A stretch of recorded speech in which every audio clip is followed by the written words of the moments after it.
This will be a day long remembered. Now I am the master. Welcome to another episode of Legends and Theories, and welcome to my review of the first Joker movie. Honestly, it's a really good movie. Really do enjoy it. It's a shame that the sequel wasn't able to live up to its expectations, but I'm not here to talk about that. This film is incredible not only because everything is amazing, but the most amazing fact is that it has such a low budget. The final thing to say about the sequel without really spoiling it is it has quadrupled the budget of this movie, and yet this is the better looking and the one that has way more locations and stuff. It's kind of crazy to think about that. But just going to this film, this is honestly a great movie about the descent of Arthur Fleck into becoming the Joker.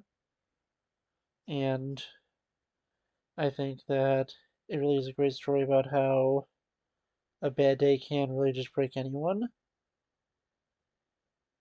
Everything is honestly just really incredible. I love his descent into madness and just really everything that happens with him as he just becomes worse and worse throughout the movie. His eventual showdown on the Murray Franklin show is very reminiscent of The Dark Knight Returns and the famous but brutal scene where he massacres an entire studio audience. And obviously, he doesn't do that here, he just kills Murray Franklin and that's it. But it's honestly just really crazy to see just how different this version of Joker is. And while he is different, and this isn't the ideal Joker movie I would have wanted, it's something that I still really appreciate and loved it when I first watched it, and still enjoy it. And I'm not going to let the second film take anything away from this film, since it's already an incredible film on its own that didn't need a sequel. But yeah, honestly, it's also kind of crazy to think that this is the first and, until just earlier this year, the only R-rated film to ever make $1 billion. And obviously that was not just surpassed by, well, wasn't just done by Deadpool and Wolverine, it was surpassed, and that made even more than this.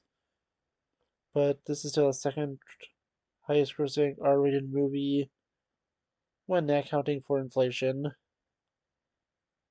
Because I'm sure there's a bunch of movies that would have made it if the inflation was taken into account. But yeah, honestly, this is also the most profitable comic book movie, which is pretty crazy because I think it only had a budget of about like 50 to 60 million, and it made just over $1 billion.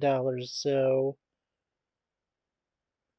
yeah, that's an insane profit for it. And it's obviously the reason it's most profitable is because while Endgame technically would have made more money, they also spent more money on it. But this film, it's inspired by a bunch of classic gangster and crime films. It's honestly just a really great story. And as I said, I love Arthur's fall into madness and him eventually becoming Joker and setting that right at the end. Also really interesting to have the Waynes in there and have his version of Joker be directly responsible for the Wayne's death while not being the one who pulled the trigger. So yeah, honestly, really great, enjoyable story. And I want to know what you think. Please let me know in the comments. And also in the next episode of Legends and Theories. Thank you for watching this episode of Legends and Theories. Please subscribe, like the video, share the video, leave a comment, check out the video on screen, and may the Force be with you.